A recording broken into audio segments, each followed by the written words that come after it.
అందరికీ నమస్తే అండి. వైఎస్ఆర్సీపీ పార్టీకి సంబంధించిన ఎమ్మెల్సీలు కౌన్సిల్లో ఏదో చేయాలనుకుంటారు, కానీ తిరిగి తిరిగి వాళ్ళే అడ్డంగా దొరికేస్తారు. ఇన్ని రోజులు క్వశ్చన్ అడిగి సమాధానం వినకుండా ఎందుకు పారిపోతున్నారా అని చెప్పేసి అనుకున్నాం. అసలు కారణం ఏంటంటే వాళ్ళు చేసే ప్రతి ఆరోపణ, చెప్పే ప్రతి మాట పచ్చి అబద్ధాలని చెప్పేసి ఈరోజు చాలా క్లారిటీగా వివరంగా తెలిసింది.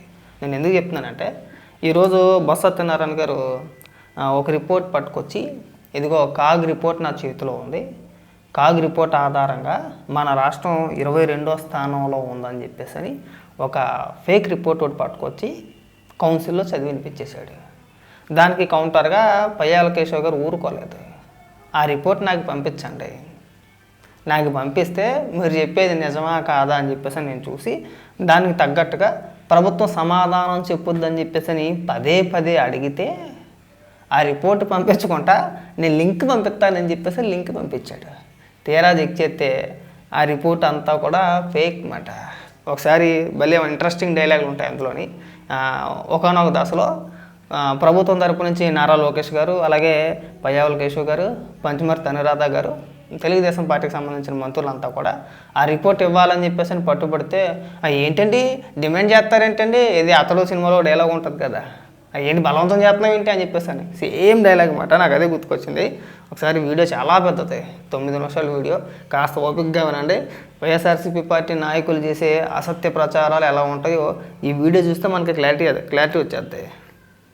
నేను చెప్తాను కేంద్ర ప్రభుత్వం తాలూకా నివేదిక ప్రకారం, కేంద్ర ప్రభుత్వం తాలూకా నివేదిక ప్రకారం ఇవాళ ఆంధ్ర రాష్ట్రం 22వ స్థానంలో ఉంది.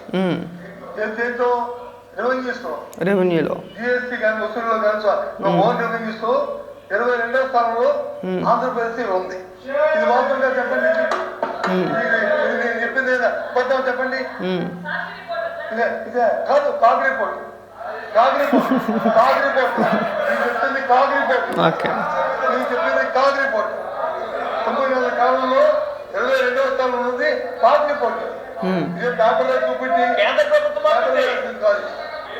పంపండి, అది ఎక్కడ ప్రింట్ అయిందో చూద్దాం ఒకసారి అనేటువంటి తప్ప వేరే ఉద్దేశం కాదు.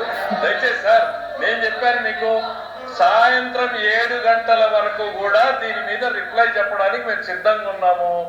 ఎంతసేపు వాకౌట్ చేసే ఆలోచన మాత్రం మీరు పెట్టుకోవద్దండి. దయచేసి మీరు ఎంతసేపు మాట్లాడతారో ఏమడుగుతారో అడగండి. టీవీ ద్వారా చూస్తాను, దయచేసి ఆలోచన చేయండి.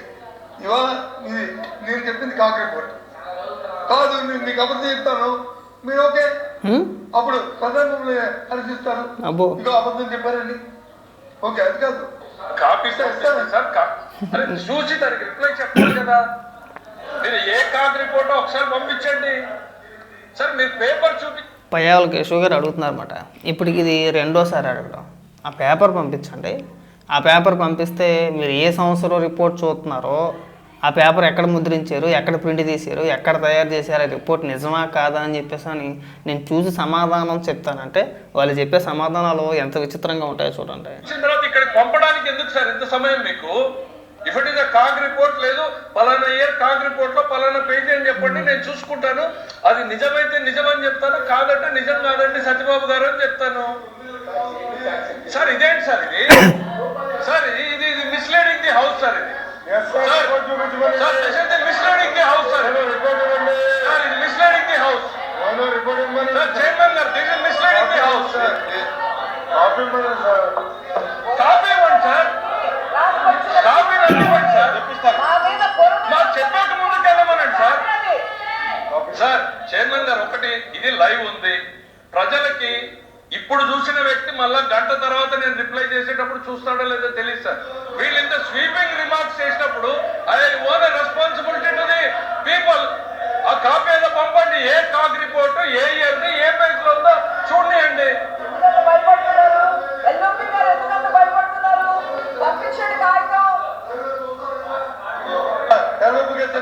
అడిగేది ఒకటే సార్, కాగ్ రిపోర్ట్ ఉందా లేదా సార్, మీ చేతిలో ఉందా లేదా? రిపోర్ట్ ఉందా లేదా? మీ చేతిలో ఉందా లేదా? రిపోర్ట్ ఉందా లేదా? రిపోర్ట్ చేతిలో ఉందా లేదా?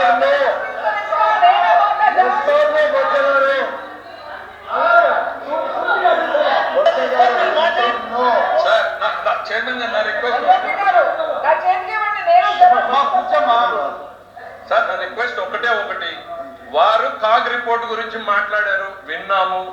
ఆ తర్వాత వేరే సబ్జెక్టులకు వెళ్ళారు. అంటే ఆ పేపర్తో ఇంక అవసరం లేదు. దయచేసి ఆ పక్కన పెట్టిన పేపర్ ఏదో మాకు పంపించండి. ఆ కాగ్ రిపోర్ట్ ఏదో చూస్తాము. నిజమంటే అవునండి సత్యబాబు. చూశారు కదా, ఇంకా ఉంది వీడియో వినిపిస్తుంది కూడా. చాలా స్పష్టంగా మీరు ఆ రిపోర్ట్ని, కాగ్ రిపోర్ట్ నా చేతిలో ఉందని చెప్పేసి అని చదివేశారు, బాగానే ఉంది. ఆ పేపర్ పక్కన పెట్టేశారు కదా, ఆ పక్కన పెట్టిన పేపర్ నాకు ఇవ్వండి. పయ్యావుల కేశవ్ గారు అడిగేది అదే.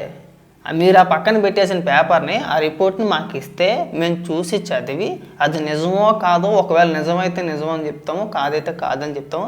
దయచేసి ఆ పేపర్ మాకు ఇవ్వండి అంటే వాళ్ళు ఇప్పుడు చెప్పే వింత సమాధానం ఒకటి ఉంటుంది, చూసి నవ్వుకోండి సరదాగా. మేము చూడలేదు ఈ కాగ్ రిపోర్ట్ ని, ఒకసారి చూసి కరెక్ట్ సరిగ్గా మీరే కరెక్ట్ అని చెప్తాను. లేదు తప్పైంది అని అంటే సత్యబాబు గారు ఈ ఫిగర్స్ కరెక్ట్ ఉన్నట్లేవు, వెరిఫై చేయండి. పేపర్ పంపించడానికి ఎందుకు సార్ ఇబ్బంది? When you quoted that paper, ఆ పేపర్ పంపించడానికి ఇబ్బంది ఏంటి సార్? ఇది పేపర్ ఉందా లేదా, వారు కోట్ చేసింది నిజమా కాదా? పేపర్ ఉంటే నాకు పంపించండి. ఎల్ఓపి గారు అది లేకుండా ఏ రకంగా ఎల్ఓపి గారు పేడి అధ్యక్ష ముందు బాసు కూర్చో పంపిస్తారు. ఎల్ఓపి గారు కాగ్ రిపోర్ట్ గురించి దానిలో ఉన్నటువంటి విషయాన్ని ప్రస్తావన చేశాను చెప్పారు అధ్యక్ష.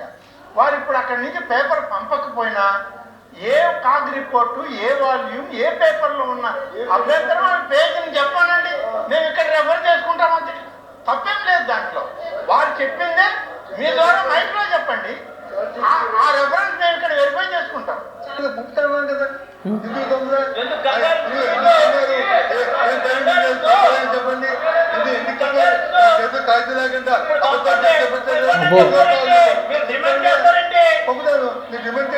డిమాండ్ చేస్తారండి ఇలా చూసారు, ఎలా డిమాండ్ చేస్తున్నారంటే పంపుతామండి. ఎప్పుడు పంపుతారు? మీరు లేనిపోని పిచ్చి ఆరోపణలన్నీ చేసేసి ఎప్పుడుకో పంపుతారు. పంపుతానికి వచ్చిన అభ్యంతరం ఏంటండి? దాదాపు ఆ డిస్కషన్ అరగంట పైన నడిచింది. అది ఏది బొత్స సత్యనారాయణ గారు చదివి వినిపించిన కాగ్ రిపోర్టు, పక్కన పెట్టేసిన రిపోర్ట్ పేపర్, ఏ రిపోర్ట్ ఏదైతే ఉందో ఆ రిపోర్టు చైర్మన్ గారికి ఇచ్చి, చైర్మన్ గారి ద్వారాగా పయ్యావుల కేశవ్ గారికి ఇవ్వడానికి ఇస్తామండి. డిమాండ్ చేస్తారేంటి?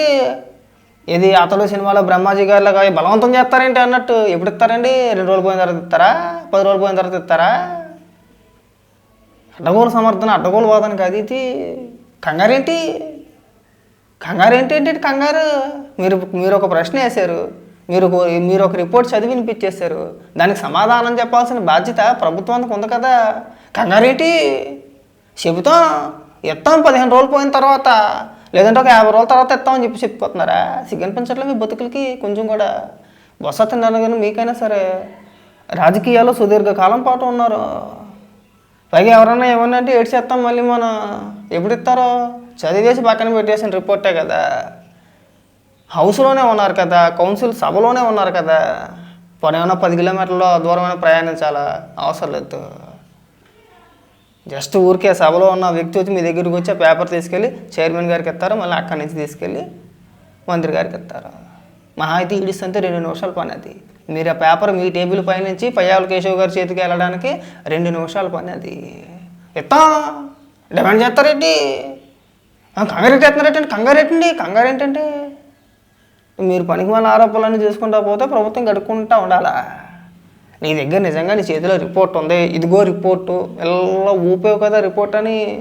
మరి చదివేసిన రిపోర్టు ఆరోపణ చేసేవు, దానికి ప్రభుత్వం సమాధానం చెప్పుద్ది. ఆ రిపోర్ట్ మీరు ఏం చదివారు ఒకసారి మాకు ఇవ్వండి అయ్యా, మేము చూసి అది ఏ సంవత్సరం ఉంది, అసలు నిజమా కాదా, నిజమైతే మేము ఒప్పుకుంటామని చెప్పేసి అని చెప్పినప్పుడు కూడా మీరు ఇవ్వకుండా ఇస్తాం కంగారెట్టి ఏటని బెదిరిస్తున్నారు? చైర్మన్ గారు చూసారా మమ్మల్ని బెదిరించేస్తున్నారా?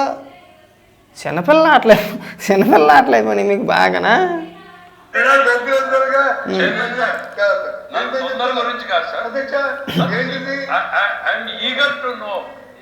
వారు ఒక స్వీపింగ్ రిమార్క్ చేసినప్పుడు అదేమైనా నిజం? ఒక్క నిమిషం సార్, లెట్ మీ క్లియర్.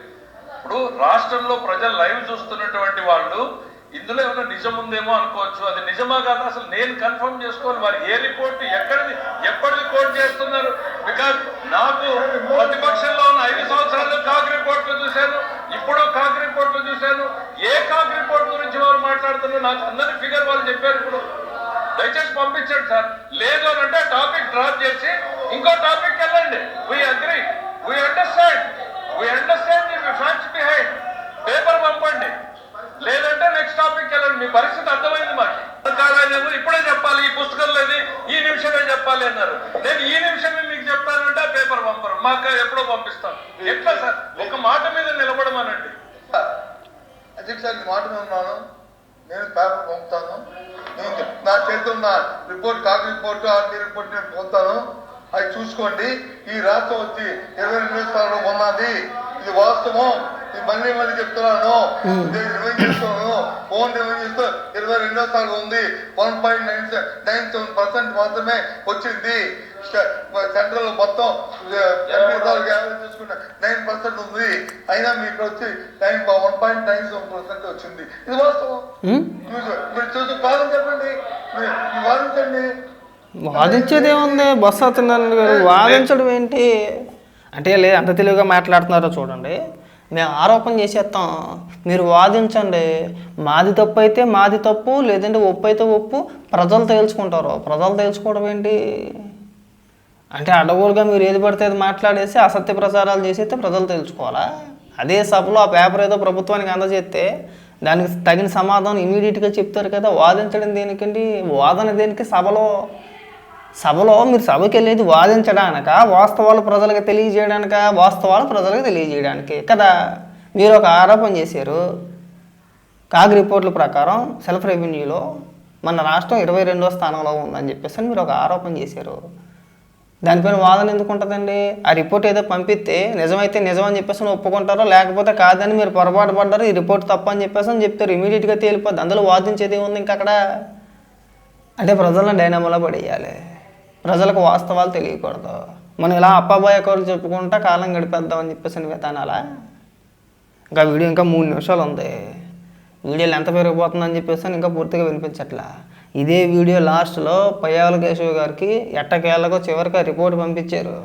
ఆ కాగ్ రిపోర్ట్ ఏదైతే ఉందో, వీళ్ళ చేతిలో ఉన్న రిపోర్ట్ ఏదైతే ఉందో ఆ రిపోర్ట్ పంపించారు. ఆ రిపోర్ట్కి అసలు కాగికి అసలు ఎలాంటి సంబంధం లేదు.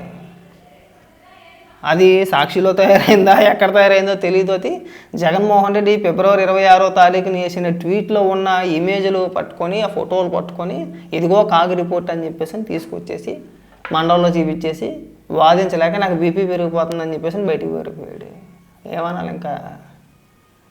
పైగా ఇష్టానుసారంగా అబద్ధాలు మాట్లాడుతూ చిన్న పేపరు ఇక్కడి నుంచి ఈ టేబుల్ నుంచి మన కళ్ళ ముందు మహా అయితే ఒక 10 మీటర్లు కూడా ఉంటారేమో, ఎత్తానికి గంటలు వాదించి చివరికి రిపోర్ట్ ఇవ్వాలా? ఒక ఫోటో ఒకటి, అదే ఒక పేపరు, దానికి సంబంధించి లింకులు అంట. దానికి సంబంధించి సమాధానంగా నారా లోకేష్ గారు, పయ్యావుల కేశవ్ గారు ఇద్దరు మాట్లాడారు. మన రాష్ట్రం కాగ్ రిపోర్ట్ల ప్రకారం 8వ స్థానంలో ఉంది. 8వ స్థానంలో ఉంటే వీళ్ళు తీసుకొచ్చి 22వ స్థానం అని చెప్పేసి చెప్పుకొచ్చారు. ఇక్కడ విచిత్రం ఏంటంటే, బీహార్ రాష్ట్రాన్ని మనకంటే అభివృద్ధి చెందిన రాష్ట్రంగా మనకంటే ముందెట్టారు. అక్కడ అర్థమైపోవట్లేదా అది ఫేక్ అని చెప్పేసి అని? కాబట్టి బొత్స సత్యనారాయణ గారు ఇలాంటి అసత్య ఆరోపణలు, మీకు వాళ్ళు స్క్రిప్ట్ పంపించారు కదా అని ఇంకొక రకంగా ఇలా దొరికే మాకండి. మీ పైన ఉన్న గౌరవం పోతుంది. ఇన్నాళ్ళు రాజకీయాల్లో ఎంతో కొంత కొద్దిగా హుందాగా మీరే ఉంటారో అని చెప్పేసి అనుకున్నాం. కానీ మీరు ఎలా మరీ బుద్ధిగా దిగజారిపోయి మనకి వైఎస్ఆర్సీపీ పార్టీ ఇచ్చిన స్క్రిప్ట్ని గుడ్డిగా ఫాలో అయిపోతారని చెప్పేసి మేమైతే అనుకోవాలా? కనీసం మీకు ఆ మాత్రం తెలివి ఉండొద్దా అండి? ఇది నిజమా కాదా అని చెప్పేసి మీకు ఆ మాత్రం తెలియద్దా? ఒకవేళ మీ మాటల్లో కానీ మీరు చెప్పినట్టు మీరు అన్నట్టు రిపోర్ట్లో కానీ ఆ రిపోర్ట్గా నిజమైతే మీరు ప్రభుత్వానికి ఇస్తానికి ఎందుకంత భయపడిపోతారండి? ఇప్పుడు నేను చెప్పిన మాటల్లో నిజం ఉంది, నా దగ్గర రిపోర్ట్ ఉంది. ఈ రిపోర్ట్ పక్కా ఒరిజినల్లో. మీరు చెప్పారు కదా కాగ్ వెబ్సైట్ నుంచి డౌన్లోడ్ చేశానని. ఒకవేళ అదే నిజమైతే కనుక ఇస్తానికి ఇబ్బంది ఏముంది? మీరు ఇచ్చిన రిపోర్ట్ అదే. పయ్యావుల కేశవ్ గారు చూసుకున్నా, ఆన్లైన్లో చూసుకున్నా అదే రిపోర్ట్ ఉంటుంది. పెద్ద తేడా ఏమి ఉండదు. ఇస్తానికి ఎందుకు భయపడిపోయారు? పైగా వాదన దీనికి ఎందుకు డిమాండ్ చేస్తున్నారేంటి? ప్రజలు తేల్చుకుంటారు. ప్రజలు తెలుసుకోవడం కాదు, ప్రజలకు వివరంగా మనమే చెప్పాలి. మా హయాంలో ఏం చేసాం, ఏ మేరకు డెవలప్మెంట్ చేసాం, ప్రస్తుత ప్రభుత్వం ఏం చేస్తుంది అనేది మనమే చెప్పాలి ప్రజలకి. ప్రజలు తేల్చుకోవడం కాదు, మనం చెప్పాలి. సమావేశాలు ఇప్పుడు కూడా అర్థవంతంగా ఉండాలి, అర్థమయ్యే విధంగా ఉండాలి. ప్రజలను డైలమాలో పెట్టకూడదు, చాలా క్లారిటీగా వివరంగా చెప్పాలి. నేను గుట్టగలిచి మొక్క మీద వేస్తాను మీరు చుట్టేసుకున్నట్టే కాదండి. పైగా ఇస్తాం, డిమాండ్ చేస్తున్నారేంటి, బెదిరిస్తున్నారేంటి, ఇలాంటి డైలాగులు దయచేసి ఇంకెప్పుడు కూడా కొట్టమాకండి.